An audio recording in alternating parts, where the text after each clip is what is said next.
non-Muslims and the Hindus and Buddhists in your sample, and I know you probably don't have time to give us a whole another presentation on that, but yeah, I'm interested in that. I wonder if you could just say a few things on that point. I think the biggest difference was we found that the Muslims actually fell into the scale very easily from the non-believers to the high evolved. The Hindus, we found, tended to border across culture and ethnicity as being Hindu as well. Yeah. So following Hindu culture, watching Hindu movies and dance was being Hindu for them, which we found was very interesting because the Muslims really didn't want anything ethnic to be Muslim. Whereas the Buddhists, anything could be Buddhist, even things that they didn't consider Buddhist. Or they were doing Buddhist things they didn't realize were Buddhist. And so really, the Buddhists were like by osmosis. They didn't realize they were being Buddhist a lot of the time, or they were told they were Buddhist by their parents, and that's the majority of how they were being Buddhist. One interview that I thought was brilliant was, I talked to one guy and he said, I don't do anything Buddhist. My parents are Buddhist, but I don't do anything. So I said, do you visit your ancestors at the graveyard? Yes. Do you bring them food offerings? Yes. Do you burn fake money and give them offerings? Yes. All those are Buddhist. He's like, no. Thank you. I can supplement that answer because I wrote all those chapters. And one of them was really well. We just couldn't use the same classification. Yeah. So for the Buddhists, we had ethnically based religious seekers, right? They kind of seekers, but they thought they were doing something sort of Buddhist while they were doing it. And we had the ones that we had the crowd who were mostly East Asians, like Chinese and stuff like that. And we called them little bit Buddhist. From one of our interviewees said, "Well, are you Buddhist?" "Well, I guess I'm a little bit Buddhist, right?" And it was, and a lot of them, you know, that their conception of Buddhism was kind of culturally specific, right? So that, yeah, you know, all this kind of twice a year going to the graves. I mean, it's a very Chinese thing to do, right? Things like feng shui would count as Buddhism, right? Or the cute quote was, let's see, I learned about this, they gave me a pamphlet at the temple of some guy with a long name, you know, something about a tree. I don't really remember very much, right? So their engagement with things Buddhist was in many cases so minimal that it included things, well, people say, yeah, I'm Buddhist because people say I'm tolerant. You know, that Dalai Lama thing, right? Yeah. With the Hindus, we had the ethnocultural ones, right?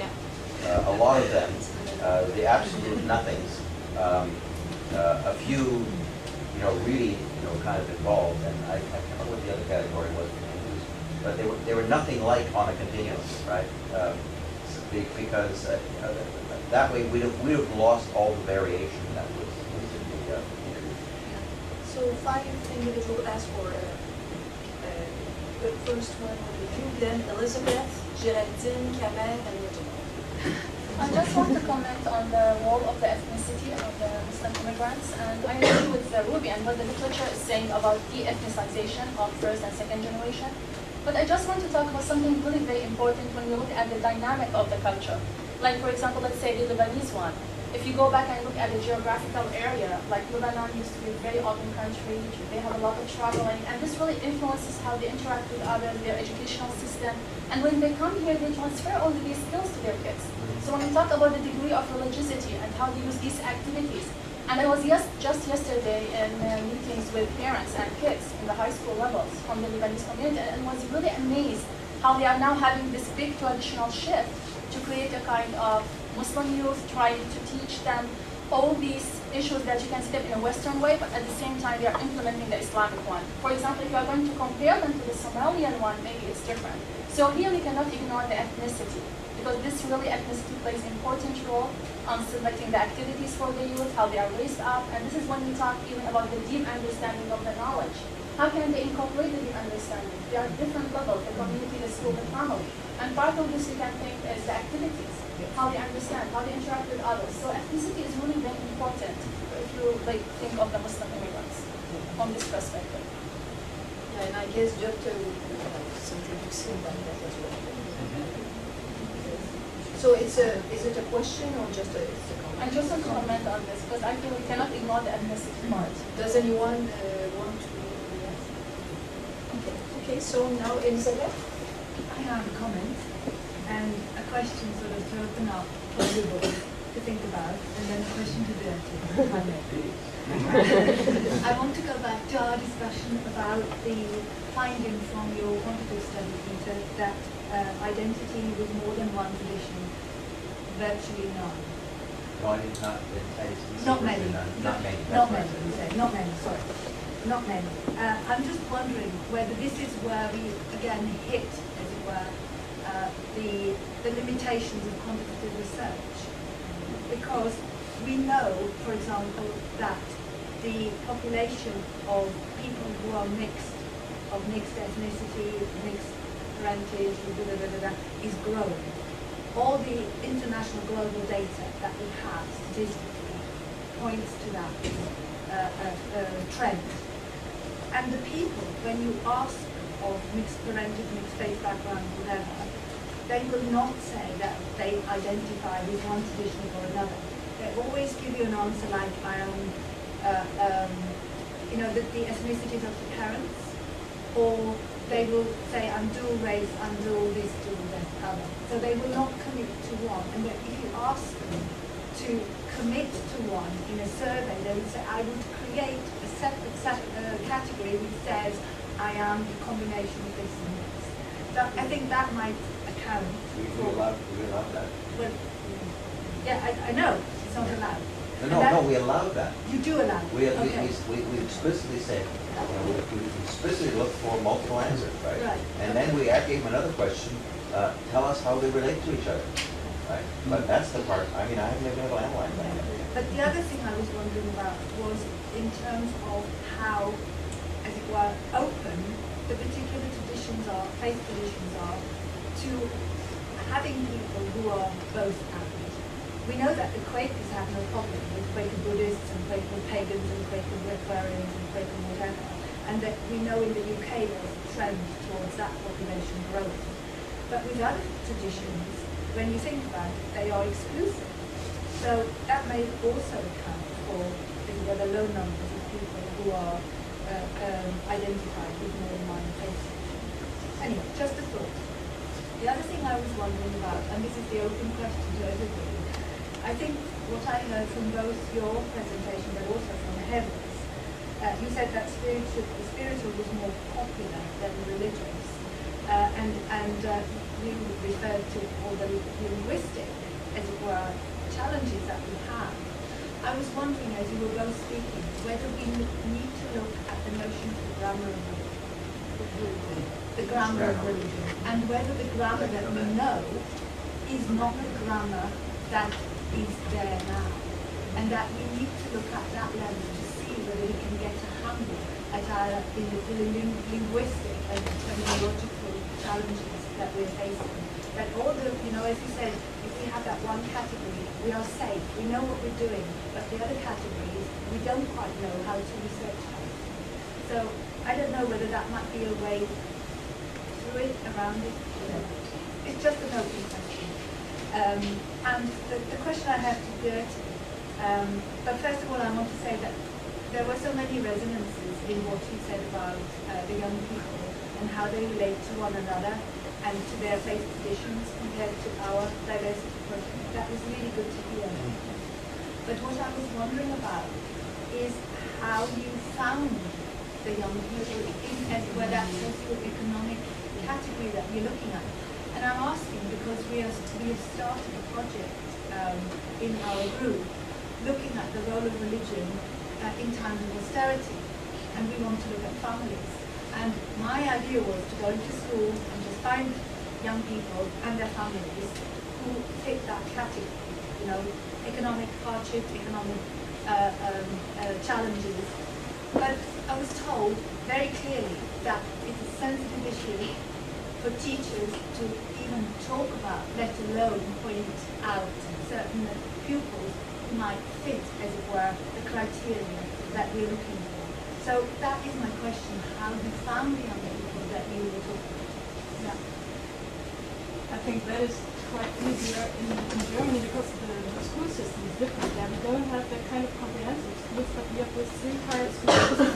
And usually middle class and upper class pupils attend gymnasium, grammar schools, and those lower secondary particularly the Hauptschule is really attended up to I think 90% by pupils from lower socioeconomic background. So it's just the reality is there that all those pupils come from those backgrounds. So it was just get in contact with these schools and try to lead it to. But I can imagine that it's completely different when it's when in the mixed in the schools mixed. And of course, that is a very sensitive issue. What I also experienced during these interviews, that it is not easy to tackle this, to ask questions about, for example, the financial background of the family. So there is really something very sensitive.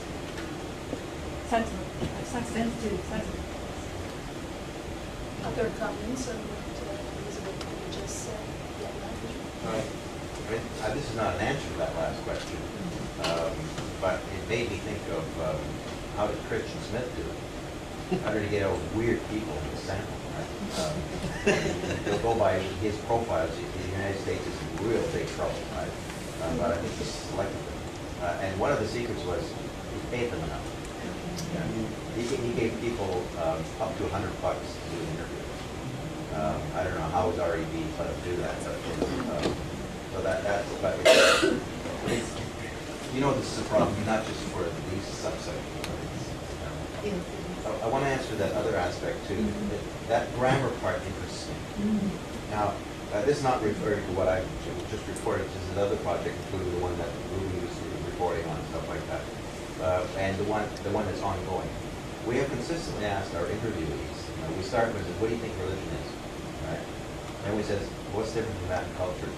Right? And, what's different from that in spirituality? Right?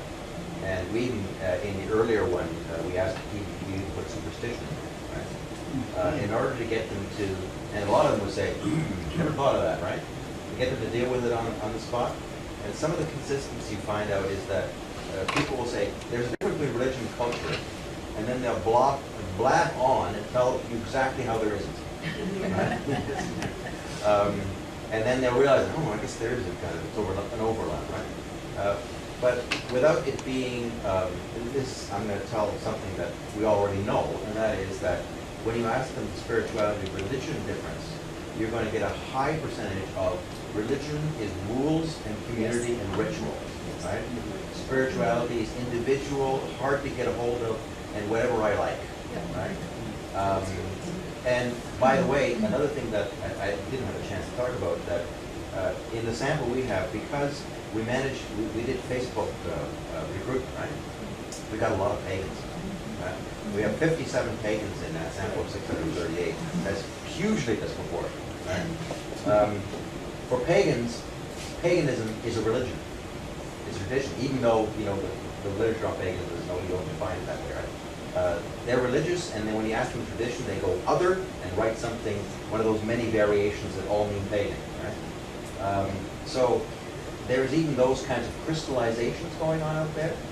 So I think the grammar is complex because beyond the religion is community, ritual, and rules. Then you start getting, well, what exactly does that mean for you? So one of the particular groups that I'm really interested in analyzing is the religious no tradition people. Because they generally then don't go on and contradict themselves. So so in some senses we've already got a bit of a grammar, but it was very much at the beginning to try to actually ask our participants to suss it out for us. Okay, so other comments on Elizabeth's? Can I just jump in? Because I think that there seems to be an operative component to how people employ spirituality in comparison. And I think some of your sample is allowing you to do that because you can compare, as you just said, they can say I'm religious but I'm not spiritual. But it seems, I think the language of gender is so provocative in this instance. It's almost like it's a power play for some people. but it's not always a critique of religion. Sometimes it's an extension of religion. So I'm not just religious. It seems to me that